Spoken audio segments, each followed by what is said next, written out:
Hans Gromberg calls on warring parties to revive truce efforts and end the conflict.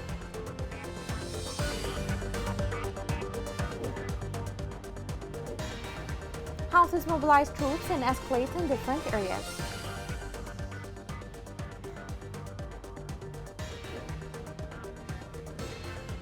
On International Teacher Day, Yemen faces educational crisis due to war.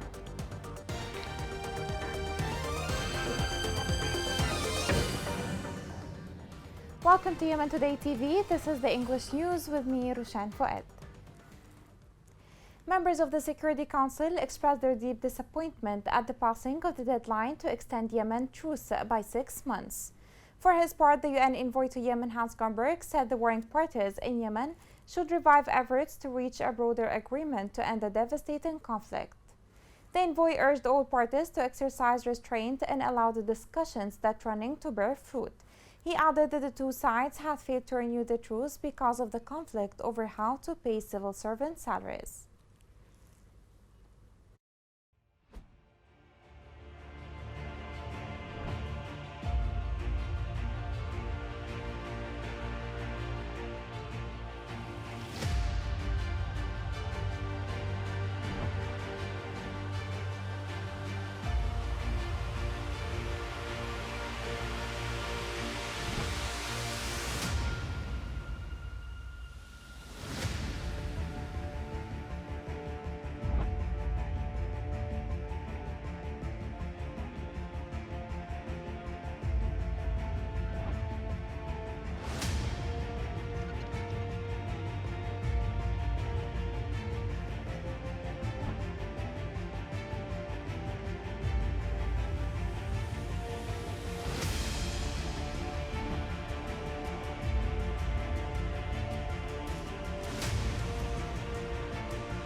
The U.S. envoy to Yemen, Tim King, said the Houthis are making impossible demands to extend the truce.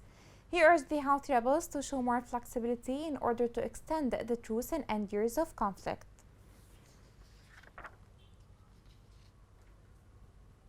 The Organization of Islamic Cooperation held the Iran-backed Houthi militia fully responsible for not extending the truce in Yemen.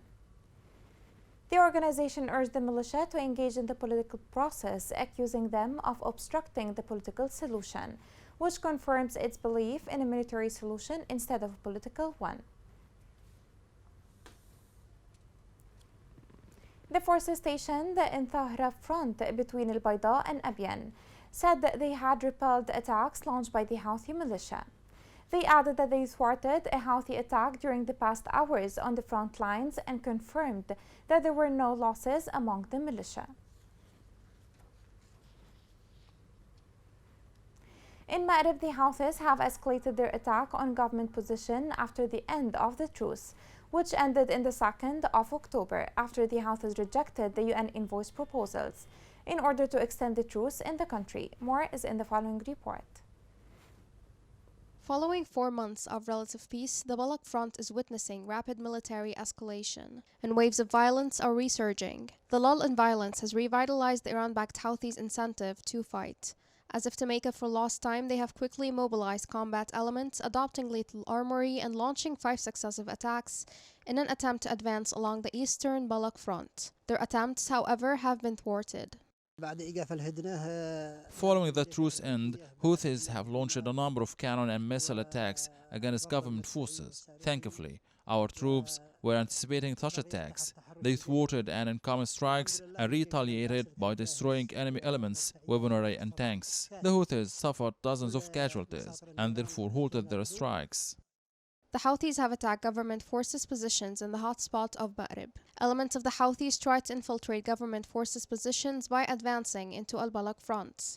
However, the Houthis sustained heavy losses both in human and equipment. In the same context, the government forces' artillery destroyed several Houthi militia positions, where heavy machine guns were stationed. The next few days, according to observers, will decide where the crisis is headed. Battles erupted in many sites along Al-Jawf and Ma'rib fronts, killing dozens of militia members, while government forces lost a number of fighters when drones targeted their positions during field clashes on Ma'rib's southern fronts. With the end of the ceasefire, Houthis attacked government positions and escalated their military operations. However, government forces fortified their defenses and they were able to retaliate. The international truce provided the militias with ample opportunity to re-equip themselves military and economically. Despite the appeal for peace, everyone has their hands on the trigger. The expiry of a 6-month ceasefire in Yemen has thrust the country back into war. International and regional powers have criticized the failure to further extend the truce, warning that lives of millions are at stake. More is in the following report. The expiry of a 6-month ceasefire in Yemen has thrust the country back into the war. Charities have criticized the failure to extend the truce that was first agreed upon in April, and which they said had created hope for Yemenis. Oxfam's country director in Yemen, Ferem Bouygues, said the end of the truce is terrible news for the people in Yemen. Millions will now be at risk if airstrikes, ground shelling, and missile attacks resume. He added that the past 6 months have brought hope for Yemenis, who have seen a 60% decrease in casualties, a significant reduction in violence, more fuel imports, and much easier access to essential services and aid. In addition, fewer people have been forced from their homes. Before the deadline to extend the ceasefire, a coalition of 44 non-governmental organizations issued an appeal to the warring parties, citing the reduction in civilian casualties and saying that the reopening of Sana'a airport and the increased flow of fuel from Hodeida port had enabled Yemenis to more freely access healthcare, education, and business opportunities. They said an extension to the ceasefire could also allow for the clearing of landmines, which have continued to kill and maim civilians, and for farmers to be worked. On the other hand, some Yemeni analysts said that the benefits of the truce had been exaggerated by the international organizations, as the Houthi rebels had refused to reopen routes needed to reach people in most need. They said that the truce should improve humanitarian conditions, but in reality it didn't. They think that every truce has been an opportunity for the rebels to mobilize and to recruit more fighters. The following report will track the reasons behind failure to reach an extension of the truce. In 2014, fighting broke out between the Houthi rebels supported by Iran and the government. According to the UN, the war has directly and indirectly resulted in the deaths of hundreds of thousands of people and has caused the biggest humanitarian disaster in history. But since April, a ceasefire meditated by the UN has significantly reduced violence and made it possible for certain actions to lessen the suffering of Yemenis. The UN Special Envoy proposed to extend the ceasefire for a further 6 months and expand it to new regions of agreement, but it was rejected by the Houthi rebels. It was initially intended to last 2 months, but after being extended twice, it ended up lasting almost half a year. Analysts predict further violence, particularly near Ma'rib, the last northern stronghold of the government and a crucial location for Yemen's oil resources, and Taiz, the third largest city in the nation that has been under rebel blockade since 2016. Director of the Sana'a Center for Strategic Studies stated that there is tension at the front lines but limited military battles so far. He continued by saying that violent clashes between Ma'rib and Taiz are expected to happen in the next days, maybe in an effort to get further concessions from the coalition. In addition, some observers believe the UN will try again to persuade the rebels to agree to another ceasefire. Analysts agree that the failure to extend the truce will have a negative impact on the Yemeni people. Millions are on the verge of starvation and thousands require emergency medical care that is not available in the country, which has been devastated by the war. Around 80% of Yemen's 30 million people rely on humanitarian aid. The renewed fighting will affect neighboring countries like Saudi Arabia and the United Arab Emirates through cross-border attacks. Yemenis have lost hope that the war can be ended diplomatically. Yet, the international community has to intensify efforts to solve the conflict in Yemen. A recent report prepared by the Famine Early Warning Network revealed that high food prices are making many Yemenis unable to afford adequate food. The report prepared by the network for the World Food Programme indicated that half of the Yemeni population does not earn a regular income. It warned that the situation increases the possibility of multiplying the suffering and the impact of any humanitarian disaster.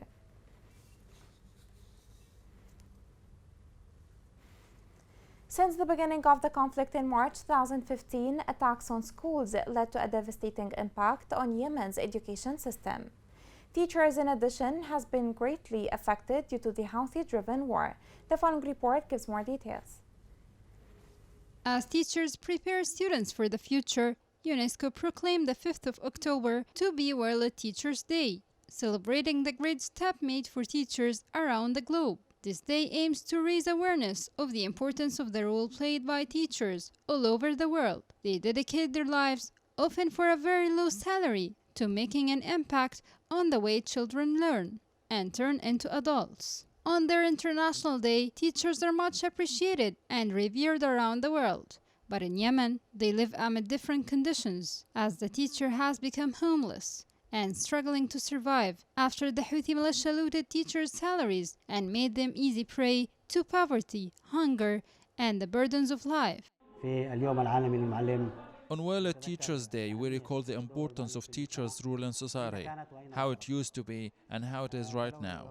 The teacher had the privilege of being honored according to what he presented to students. However, now they suffer cut of salaries due to war. The belittling of teachers by the Houthi group was a major goal from first sight, as the militia began targeting the entire education sector in the country and sought to replace teachers with its members without the slightest experience, and kidnapped hundreds of them, all for the sake of implementing its destructive plan and spreading sectarian ideas uttered by Yemenis since the 1960s. For 8 years, the teachers in Yemen have been suffering from the bitterness of life, and the teacher has become among the displaced and forced to teach in areas controlled by the Houthi militia, which prompted thousands of them to leave the teaching profession and go out in search of a job to support their families, which negatively affected the educational process and its outcomes in the country. We recall the brutal crimes of the Houthi militia against teachers on World Teachers' Day. Even one of the teachers had died out of torture, in addition to killing, abduction, torture, and looting of teachers by Houthis. The reality of the teacher in Yemen remains a witness to the scourge brought by the war that affected all segments of life and targeted the basic building blocks of society. Today, the world celebrates the International Day of Teachers in honor of their role in building generations. But in Yemen, this day has become a luxury that teachers do not own after 8 years without salaries or even protection.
Coming next.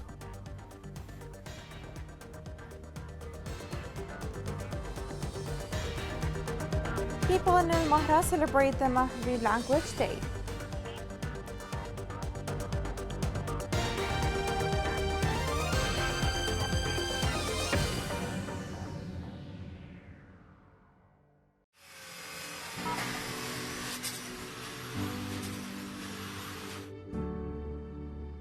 أبي مات بشارع 40 دحين أنا أشقى على أسرتي مع باقي اللي أنا أصرف عليهم كل شيء.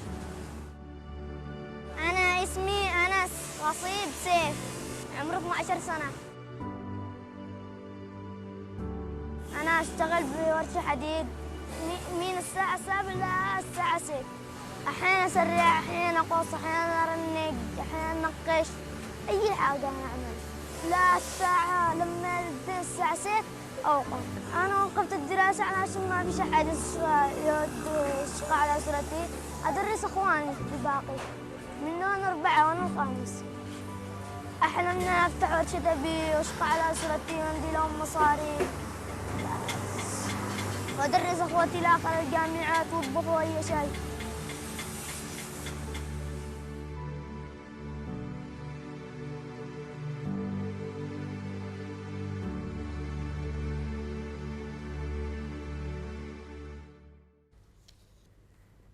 Welcome back. A human rights organization revealed that the death of dozens of children with cancer in Sana'a due to a corrupt dose of treatment during the past week. The Yemeni Organization for Combating Trafficking in Human Beings stated that Houthi Ministry of Health handed an expired dose of treatment to patients after falsifying validity date at the Kuwait Hospital for Children with Cancer.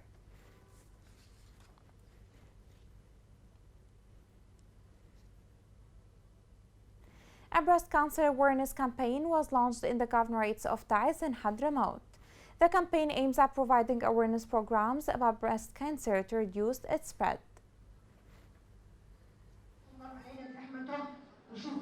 In Taiz, Al Amal Center for Cancer Treatment launched the Pink October campaign in coordination with the Office of Public Health and Population in the governorate. The campaign, which was launched today, aims to provide awareness programs in hospitals and girls' schools about breast cancer and early checkup to reduce the spread of cancer in Taiz, which tops the list of Yemeni governorates.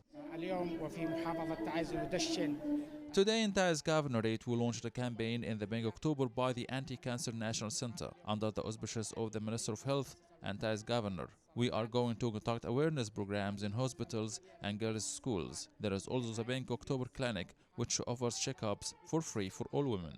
The guarantee early diagnosis, reduce cancer cases, and raise recovery percentages, in which Taiz had the highest percentage of breast cancer in the Republic of Yemen, accounting for 15%. The pain of cancer patients in Yemen is being compounded by the additional burden of conflict, displacement, widespread poverty, and hunger. Approximately 35,000 Yemenis currently suffer from cancer, and more than 11,000 are newly diagnosed with the disease every year. In 2016, many cancer clinics closed due to a lack of staff, medicines, and equipment, creating long waiting times and forcing people to travel many miles for vital treatment. As a result, thousands face an apparent death sentence through a lack of access to medical care. The Pink October came to spotlight the catastrophe of cancer in Yemen and how it is neglected by the concerned authorities, which worsened the case. However, we can't turn a blind eye to some attempts to alleviate the crisis, like Al Amal Center initiative, which end a ray of hope for Yemenis. The 2nd of October of each year was chosen as Mahri Language Day, where celebrations and festivals are held as a way to introduce and preserve this language. More details are within the following report. In this way, the Mahri Language Day was celebrated in all regions and districts of the Governorate of Al-Mahra over a whole week. Among great popular momentum and official presence, the celebration was officially announced 4 years ago. On the 2nd of October, we celebrate the Mahri Language Day here at the Governorate in different ways. For example, this morning we celebrated in the schools with folkloric dances. The celebration of Mahri Language Day in its 4th edition in the district of Qishm, the historical capital of Mahra, included artistic segments, traditional and folkloric performances, as it appears here in this distinctive simulation.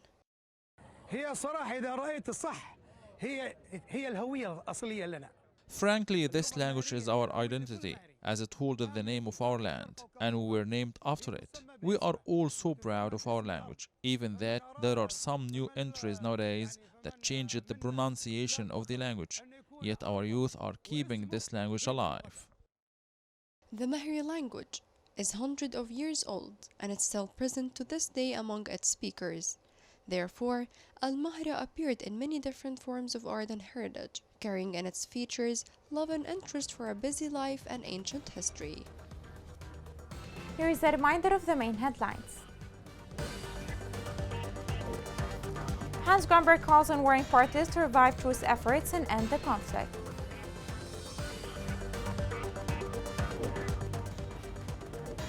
Houthis mobilize troops and escalate in different areas.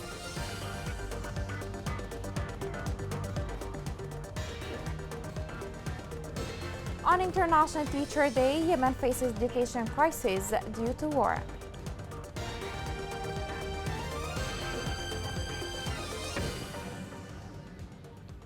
This is the end of the news. It was Rushan Faye. Thank you for watching.